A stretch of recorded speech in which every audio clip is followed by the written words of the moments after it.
Welcome to the Navigating My Crazy podcast. I'm Shayla. Navigating My Crazy is a weekly podcast created for moms trying to balance life, family, purpose, and wanting to improve their mental wellness. Our goal is to inspire conversations necessary to end the stigma associated with mental health and the unrealistic societal expectations related to being a mom. But most importantly, to create a community so that no mom ever feels alone as we all navigate this crazy thing called life together. Let's start this show.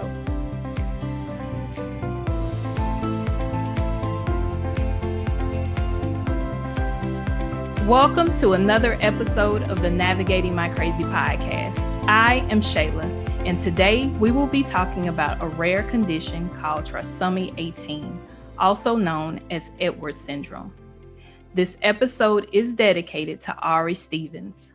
Ari will celebrate her very first birthday in heaven on Saturday, March 13th.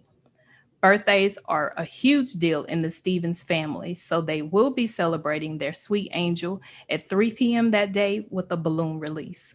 Let's have a brief word from our sponsor. All right, so joining me in the discussion today, I have Ari's mom, Charmaine Stevens. Thank you so much for agreeing to have this conversation with me today. Thank you. Thank you for having me.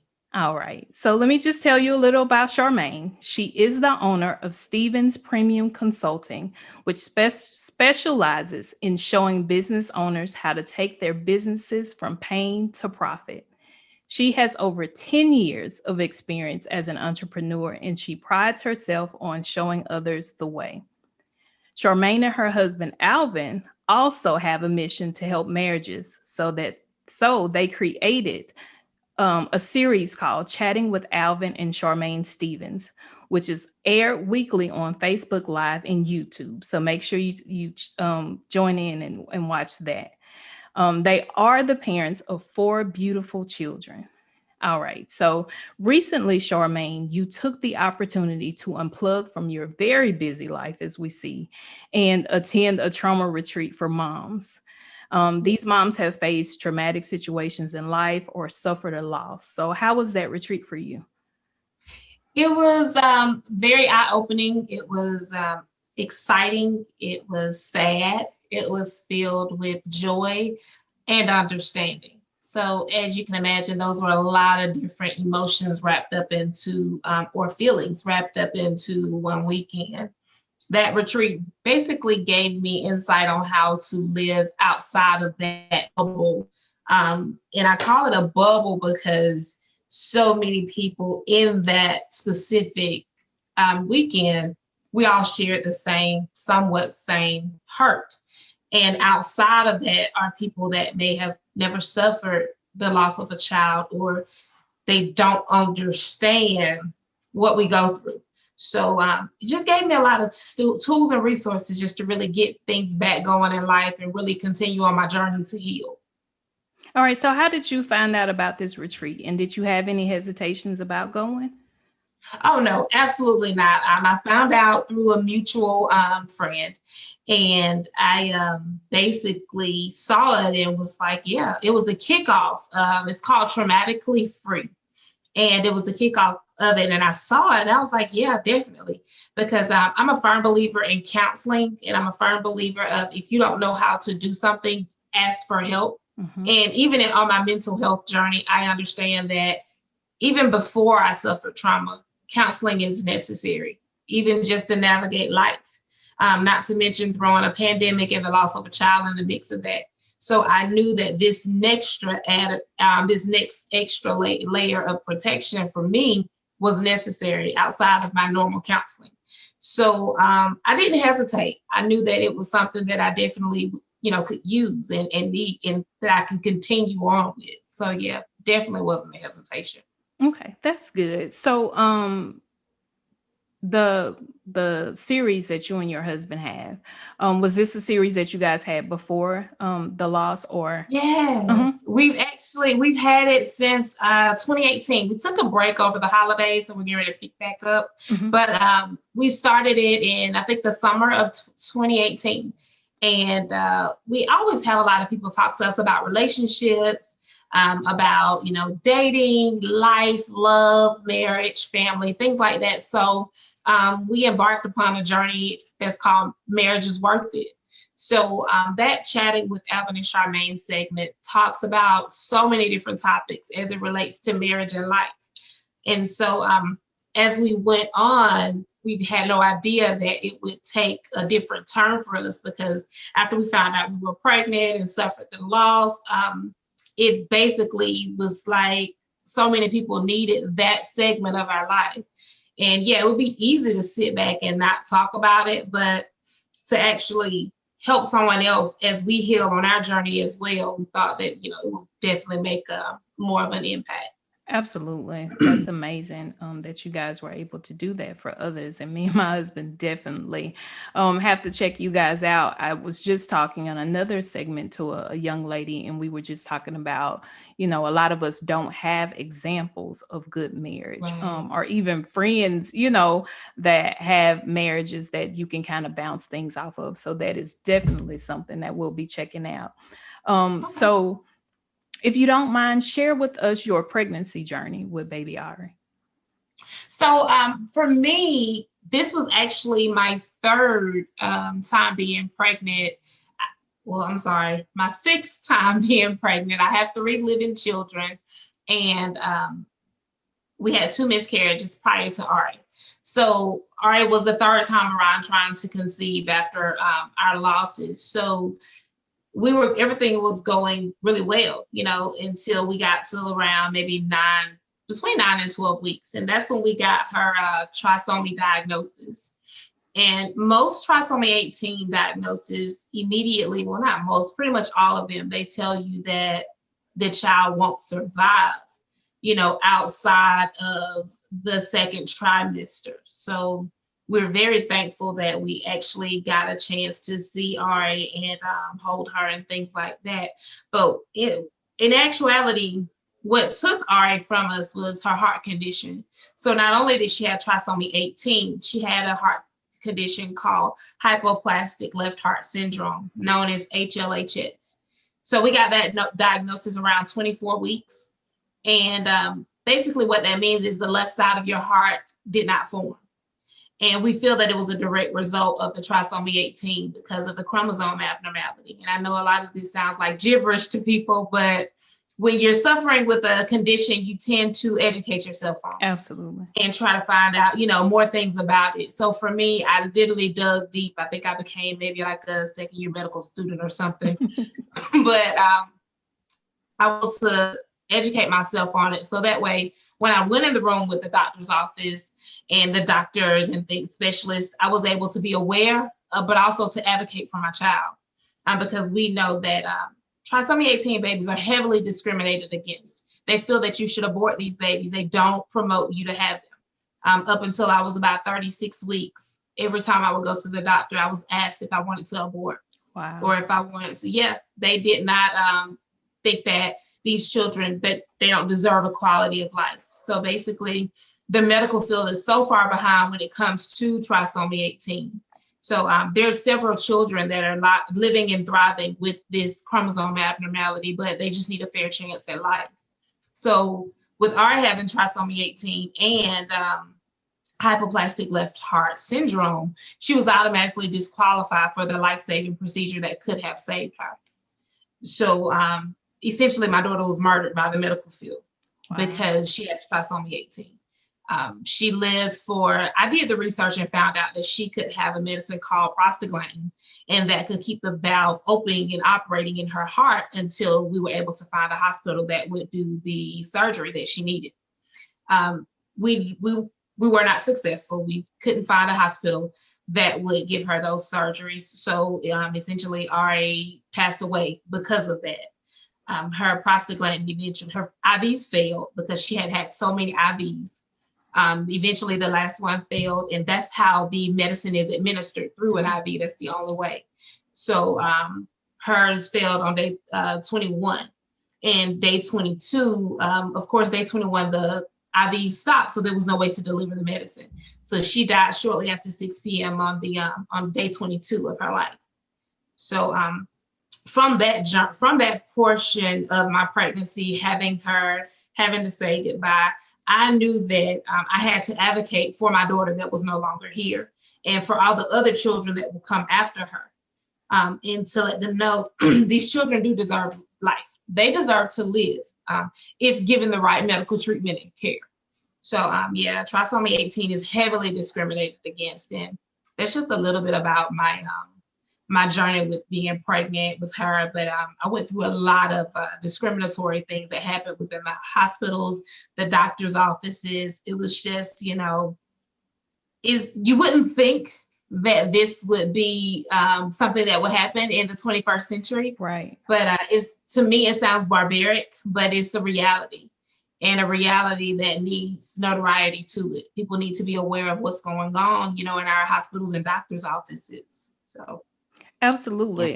Because I did research, of course, when we initially met via our sisterhood group. And when I saw the page, I did research. And of course, it was, just saying it was very rare. I think it's like 1 in 5,000.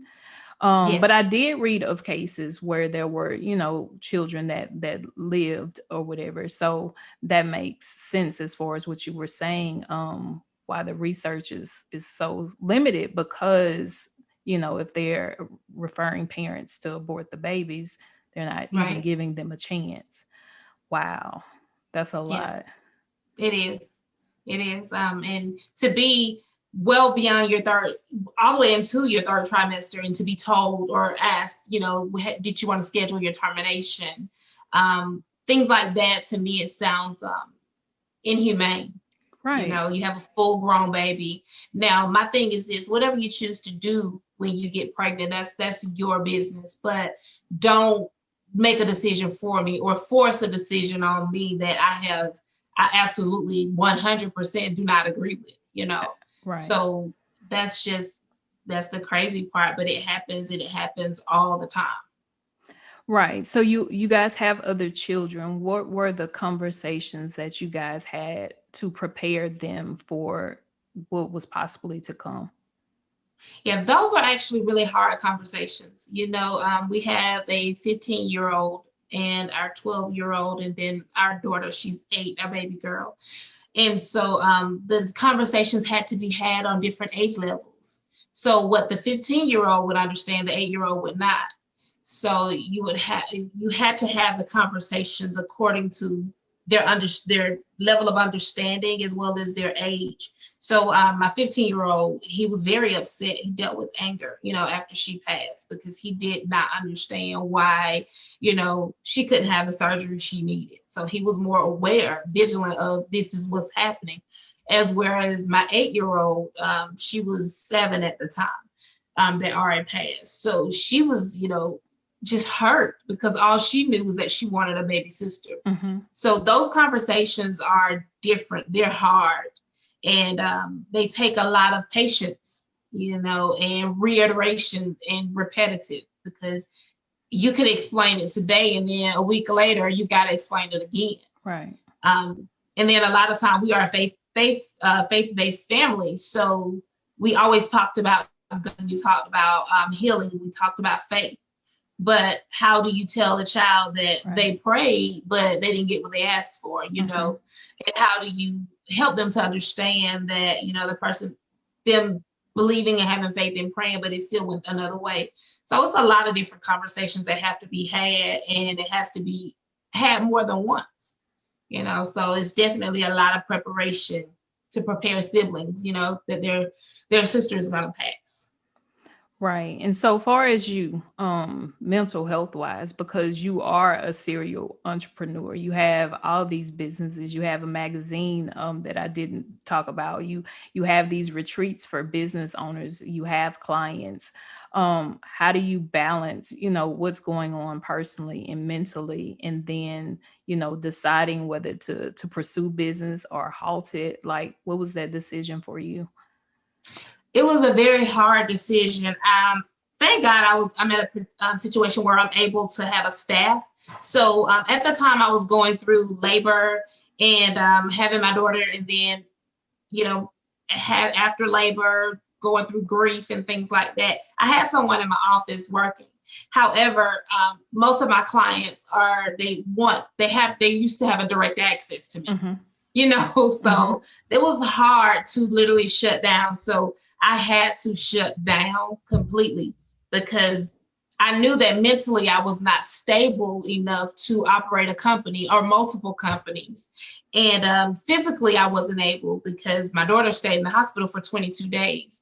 And so unfortunately I wasn't able to spend the night. So I did a lot of back and forth, being post-pregnancy. That's very dangerous. And on top of that, I needed time to heal, but I never got that because my daughter was always at the hospital. Your mom, you know how that goes. Mm-hmm. Where your child is at, you will be.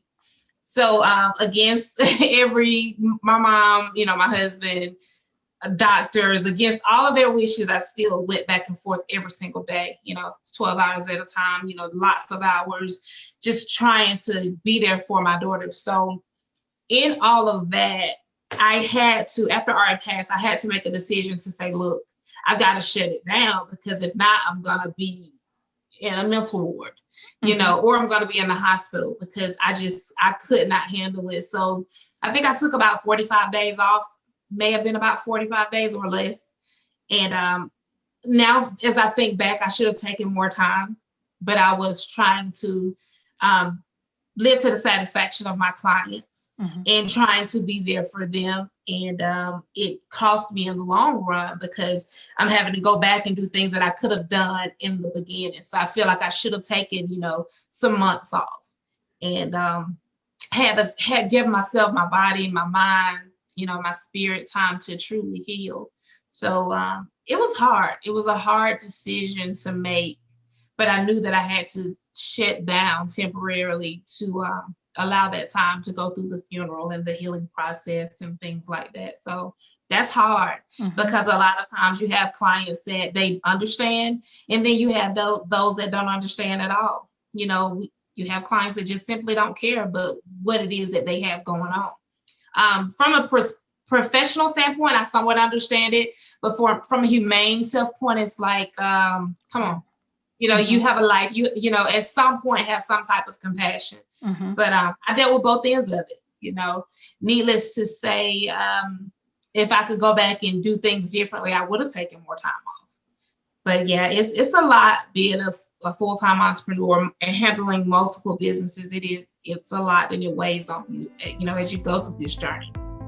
Is there something interfering with your happiness or preventing you from achieving your goals? I've shared on many occasions how my own depression and anxiety held me back for so many years, but not any longer.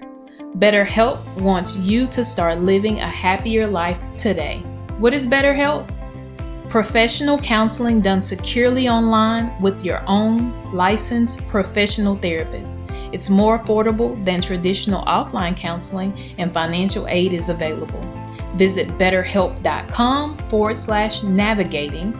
That's BetterHelp, HELP, and join the over 1 million people who have taken charge of their mental health. This podcast is sponsored by BetterHelp, and Navigating My Crazy listeners get 10% off their first month at betterhelp.com/navigating. Use promo code navigating at checkout. Now back to the show. And so one of the things that you did say was you didn't have time to do some of the things that you needed to do. What were some of those things that you wish you were able to do in the beginning? In the beginning, like after she passed, just having time to myself, having time to be able to process what I just went through. Because typically when you go after you have a child and you go through the delivery and things like that, you're used to having that time for yourself to get back to normal, right. The time to deal with the sleepless nights and things like that. But for me, I felt like I was robbed of that because I did not get that. I just got, having to prepare for a funeral, having to get her last outfit, picking a plot, creating an obituary, things like that was my postpartum. In the midst of a pandemic, might I add. Right. So the support that you typically would have, the family that's there surrounding you, loving you, things like that, we couldn't have that. We were only allowed 30 minutes at the funeral home with our daughter. We were only allowed 10 people under the tent at an outside funeral because we couldn't have inside because COVID had just hit. Right. So the emotional trauma was 10 times over because not only did I lose my child, I lost my child in the pandemic, which came with multiple stipulations. So mentally, it was a lot. It was a whole lot. So. Wow. So what were some of the tools that you learned at the retreat that you felt were the most beneficial for you? I would say the number one tool, the number one thing that I learned was that it's okay to not be okay. It's okay to not feel okay and not be, 100%.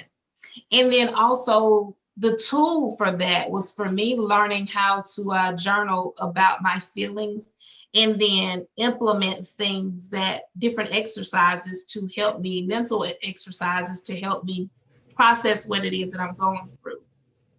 Another thing for me was identifying the different types of feelings that I have. Being angry, it's okay to be angry and that's normal because, of what I went through. Learning that not to be over fearful of tomorrow, because when you lose a child, you naturally are more fearful of your remaining children. Mm-hmm. You're overprotective. You go a little bit too far. And I had to learn that that's where that's coming from. Mm-hmm. So basically, and then also identifying my triggers. That was extremely important for me. So I learned how to identify my triggers and how to associate myself with things that won't trigger me, how not to associate with those things. And it's okay, mm-hmm. To cut stuff off that's going to have me down for, weeks at a time. Right. So, mm-hmm. Yeah. And as far as your husband is concerned, what were some tools that you guys were able to implement together so that you could get through it as a couple? The interesting part for my husband, I would thank God, I have an amazing husband. Like, I don't feel like I have the average husband because not only did he have to do a whole lot after Aria was born, and after her passing, I was sick maybe the first 6 or 7 months of my pregnancy. Mm-hmm. I was extremely sick.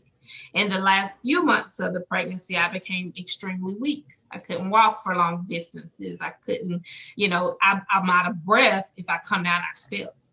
So my husband had to not only maintain his role as a man, as a husband, and as a father, he also had to maintain my role as a mother and as a wife. Wow. So essentially, he became a single parent for a very long time because mentally, after my daughter passed, it was so much that I couldn't do, or so much that I would attempt to do and would fail epically on it. So even while I was pregnant, going through that, being, sick and things like that, used to cooking for the family, running the errands, things like that, the kids. A lot of that I wasn't able to do. So he was able to step in and, just literally like do it effortlessly without fail.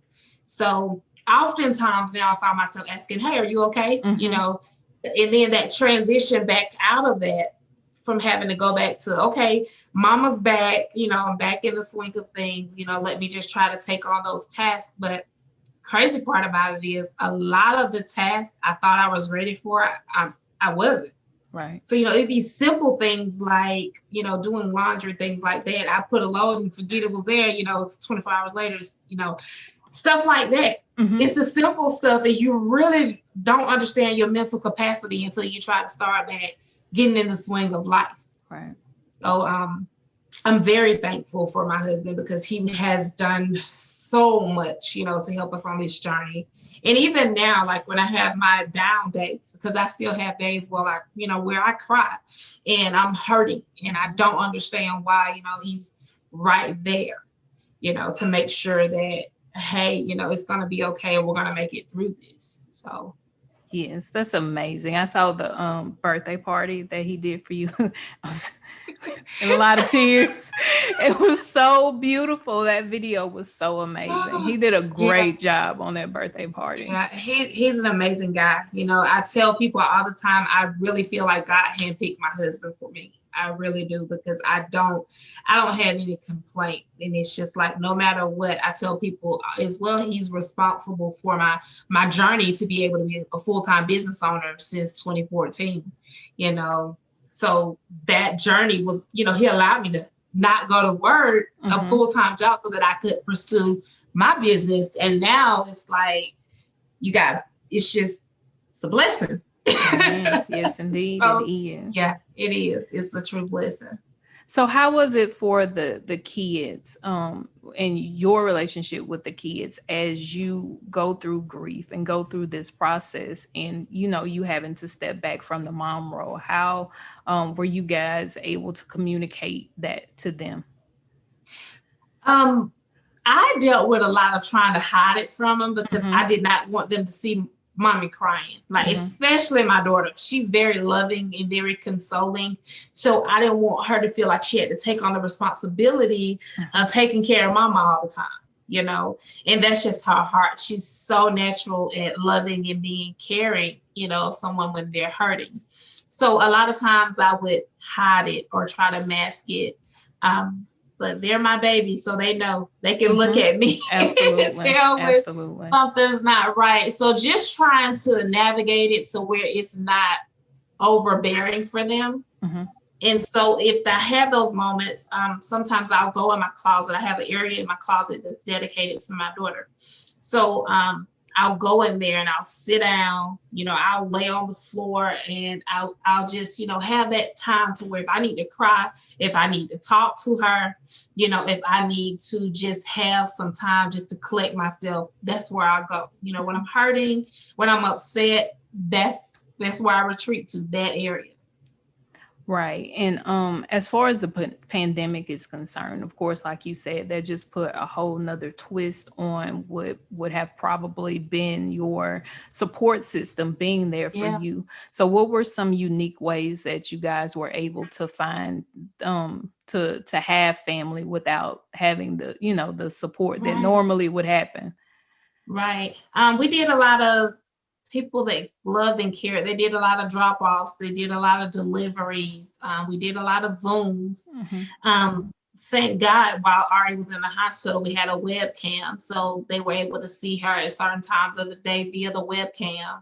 And of course, we would FaceTime when I was in the room with her and things like that. So we really had to navigate and shift because it was crazy. Like, and then mentally for me, it's like almost as if I was unaware because I had been in the house for so long, up until I had her. And then when I had her, I was in the hospital. So when I did finally come out after she passed and like went to the store, my husband, he had to leave the store with me because I almost had a panic attack in the store because I'm like, why are these signs in here saying you can't go in one way?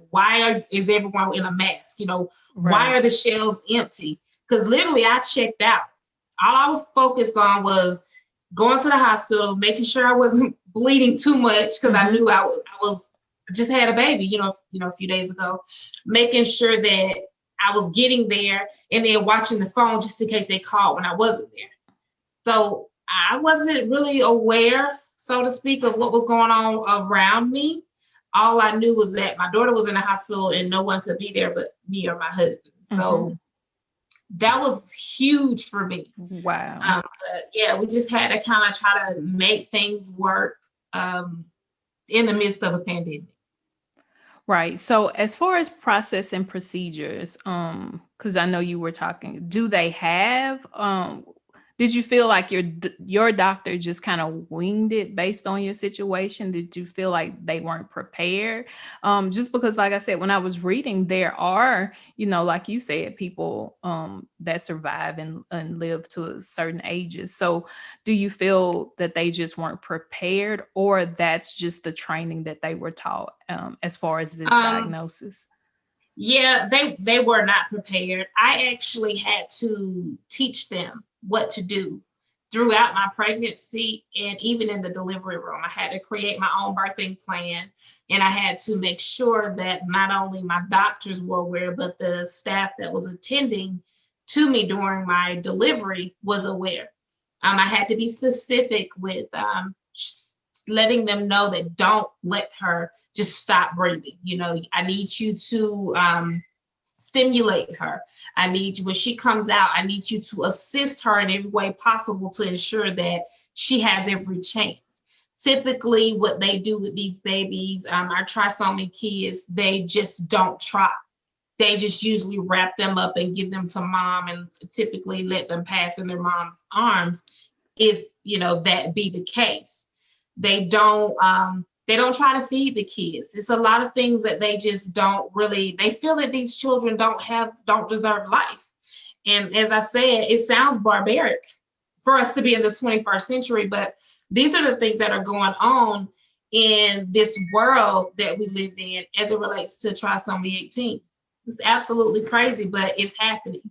And so my goal is to just shed awareness, shed light, bring awareness, make people aware that this is what's happening, and hope and pray that something different can change this as to what happens. But yeah, I had to tell them the medicine that she's supposed to be on when she comes out. I had to let them know that do not sneak a DNR in my daughter's file, because they have a history of doing that. They make it past delivery, they sneak DNRs in the file.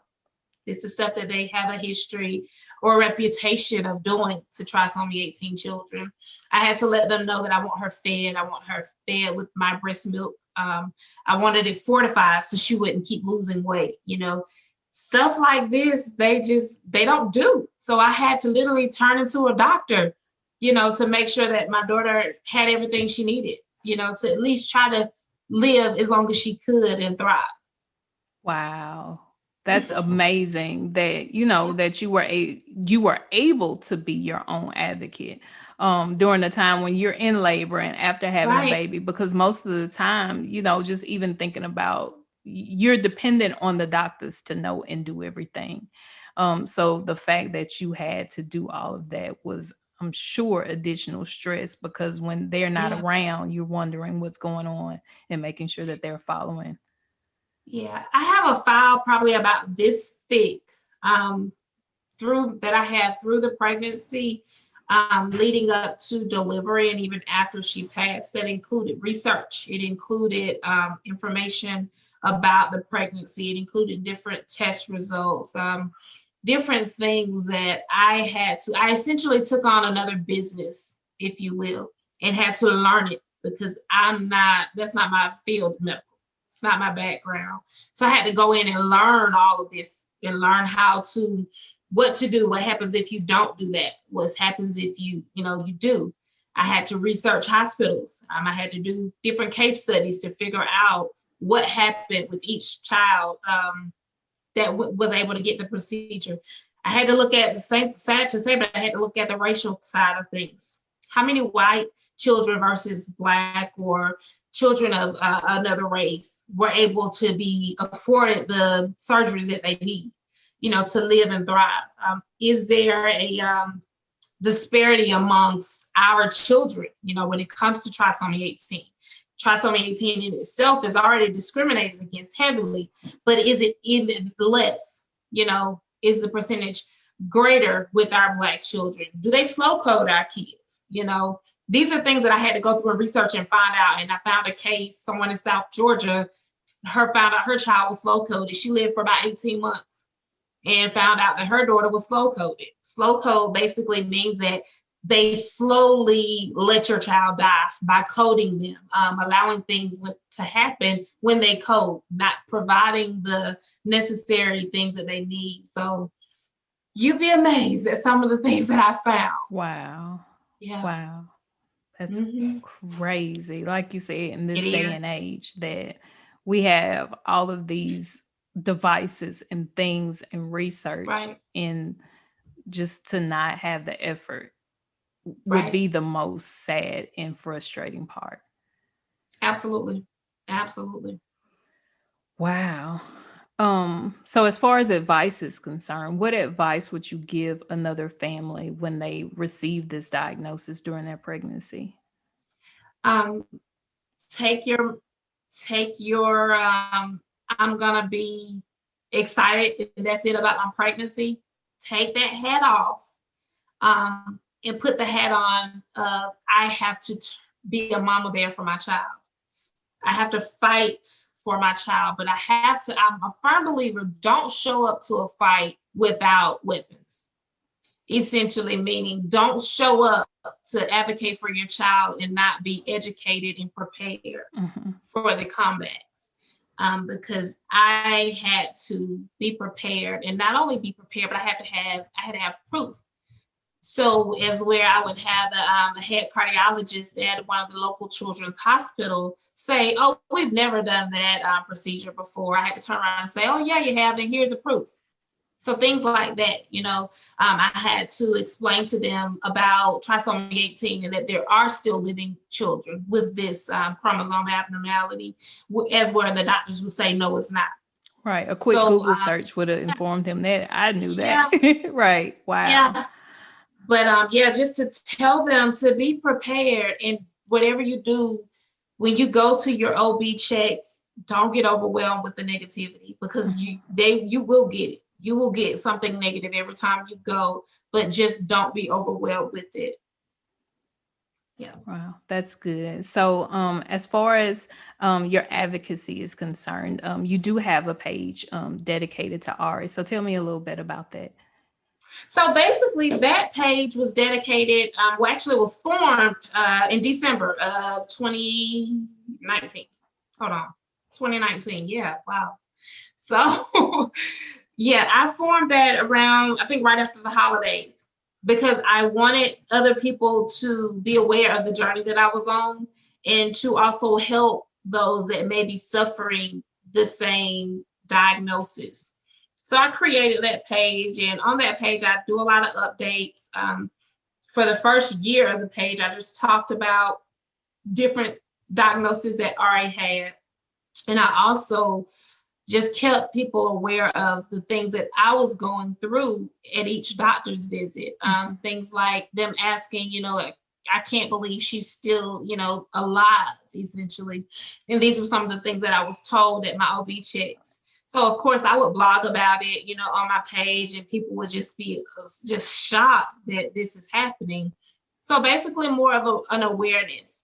I wanted to actually put together an event for trisomy 18 to bring awareness, but the pandemic has kind of put that on hold until I really figure out what's going on with it. Because I want it to be, where we can have some of our trisomy community come, but because they're immune compromised right now, they're fragile.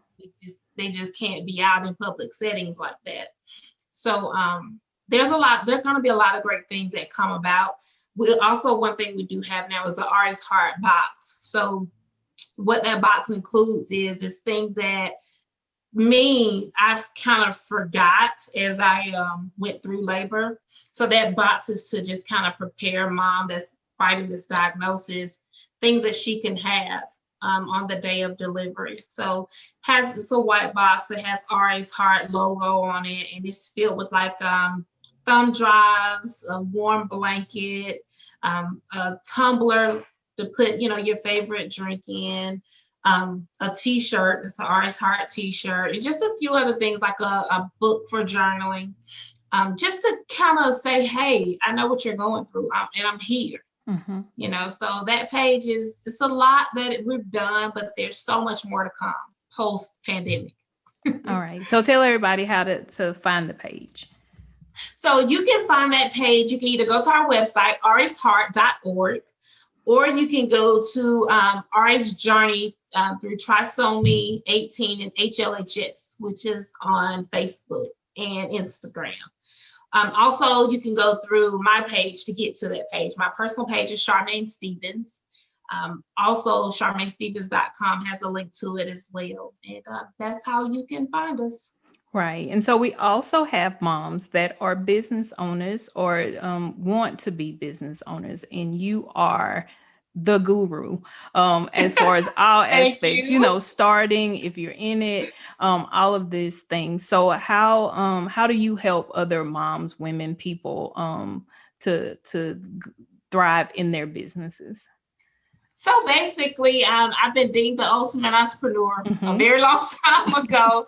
And it's for me, it's like I hear that stuff and it's just like, hey, I'm just doing my passion. But your passion can make you a lot of money. So for me, I just take business owners that work with me, that consult with me, and take them from pain to profit, show them how to not only set up a business, but set it up and structure it properly with a smooth foundation so that they can scale and grow. I also give you the tools and resources to help you be competitive in a very growing market. I teach you how to have online visibility and show you how to market with a purpose.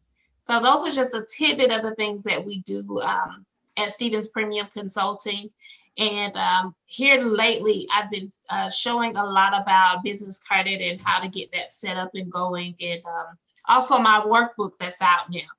The workbook that everyone says should be multiple hundreds of dollars. Yes. But right now, for not very long though, but that workbook is $46, and it has everything on there from setting up a business, setting up a nonprofit, setting up business credit, showing you how to write a business plan.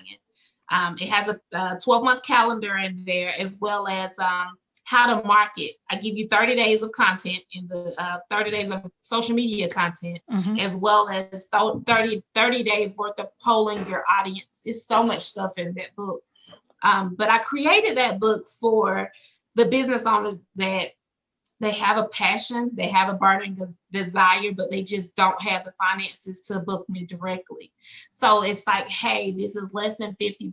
Grab that workbook, and I promise you, you will see. I had people sending me reviews after 30 days of using the book, their income doubled.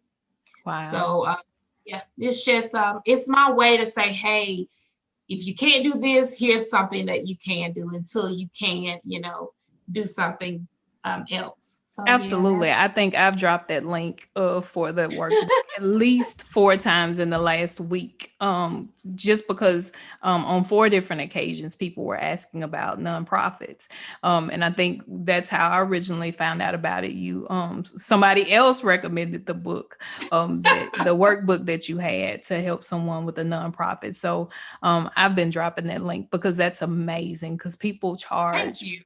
So much money. I know I paid an arm and a leg just to get mine up and running. So to be able to have that resource for, like you said, less than $50 is amazing. So how can people get in contact with you about your coaching or to get the workbook? So with coaching, you can go to CharmaineStevens.com, and that's Charmaine, M-I-A-N, C-H-A-R-M-I-A-N, Stevens with a PH.com, /store, S-T-O-R-E, for the book, and then CharmaineStevens.com for booking consultations, booking different sessions, one-on-ones, packaging, things like that. I have a lot of great packages right now. The rates are really great. So definitely take advantage of that. Okay. And I'll make sure to drop all that information in the show notes so you guys can click and find it. Charmaine, thank you so much for joining us. I learned so much, and I'm sure it's other moms that are out there that may be experiencing this. And just to know that someone else has experienced this, that the feelings that they have aren't unnatural is just, an amazing feeling to know that you have a community of people that are out there for you. So thank you so much for being willing to share, because I know that it's not the easiest thing. Yes, it's not, but I think it's rewarding. And if I can help one mother, because I know how I felt, and I know how it felt to research and things like that. So if one mother can be inspired by my journey, then I've done my job. Amen. Thank you, ma'am. You're welcome. All right. Thank you for listening to the Navigating My Crazy podcast. Don't forget to send all of your questions to questions with an S at navigatingmycrazy.com, Or you can complete the form on our website at navigatingmycrazy.com/contact. Also, join the community and chime in on the conversations by liking and following Navigating My Crazy on Instagram, Facebook, and Twitter. Subscribe and rate us 5 stars on iTunes or your favorite podcasting platform. Moms, have a great week and get ready for our next Talk It Out Tuesday.